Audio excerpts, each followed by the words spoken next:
My name is Aishwarya Karki, and today I'll be talking about what is globalization with its four possible answers in different four approaches. The article was written by Simon Reich.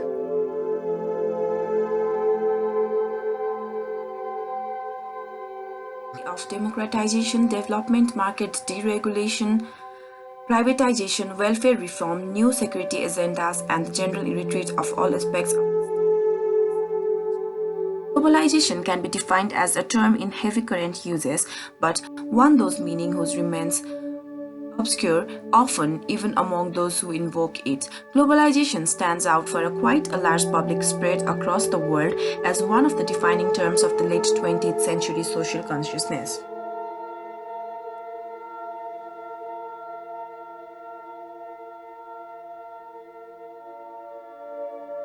There are at least four potential definitions of globalizations that are increasingly radical in their understanding of the change represented by globalization and thus its relational.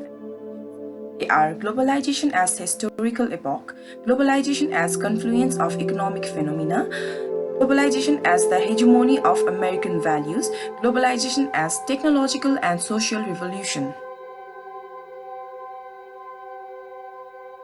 About the globalization as a historical epoch, the critical distinction between these two historical interpretations is more than a single quarrel about dates. It may be rather a differences between suggesting that globalization is a response to major structural disjuncture between East and West, capital labor that generated an irresistible and significant redress and claiming that it is a response to a simple conjuncture of factors. Adverse economic conditions, compounded by a lack of political will, a vacuum ultimately filled by political right. Correspondingly, it may be the differences between considering the events of the late 70s and the early 80s as a cause for an effect of globalization, globalization as a symptom of structural tensions or a source of them. Whichever version is ultimately accepted as the convention by this approach, it is clear that time, rather than the functional attribute, best defines the term globalization in this formulation.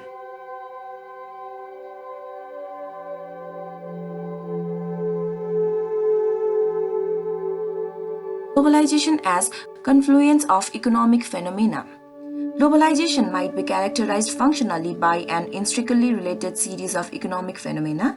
This includes liberalization of deregulation of markets, privatization of assets, retreat of state functions, diffusion of technology, cross-national distribution of manufacturing production.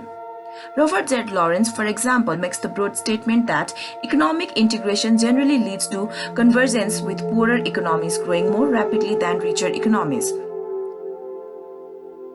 Likewise, Wilfried Ringhock and Rove van Toddler are specific in their characterization of globalization, associating with the increased international capital mobility and a growing incidence of mergers and acquisitions of strategic alliances.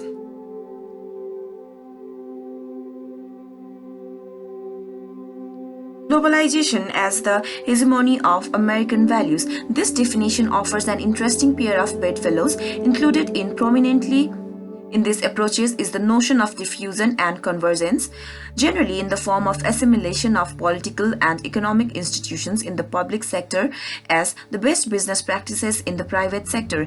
In the modernization literature, the convergence is towards liberal democracy and modernity defined as industrialized economic development, one that involves the characteristic features of a limited state apparatus.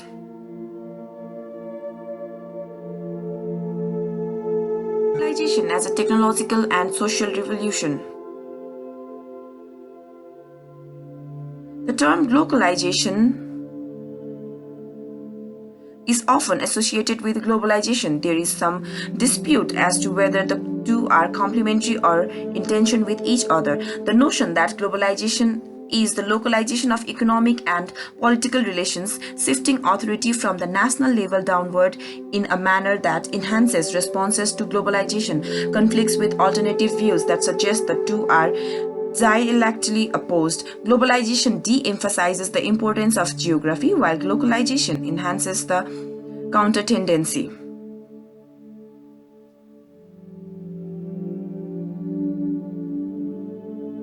sum, we have identified four alternatives that all recognize the interplay among economics, politics, and culture. But while recognizing the significance of all these features, they respectively tend towards employing definitions predominantly consistent with four distinct approaches, the first being historical, the second being economic, and the third sociological, and the fourth technological. While variation with each other exists, with notable areas of overlap, the central focus is consistent with each of these distinct approaches. None of these four formulations, however, offers a theory in positive sense per se. They may, in some variants, provide a heuristic basis of developing a theory. They may suggest testable hypothesis, but none in its present form offers the theory of a change. Thank you. Bye bye.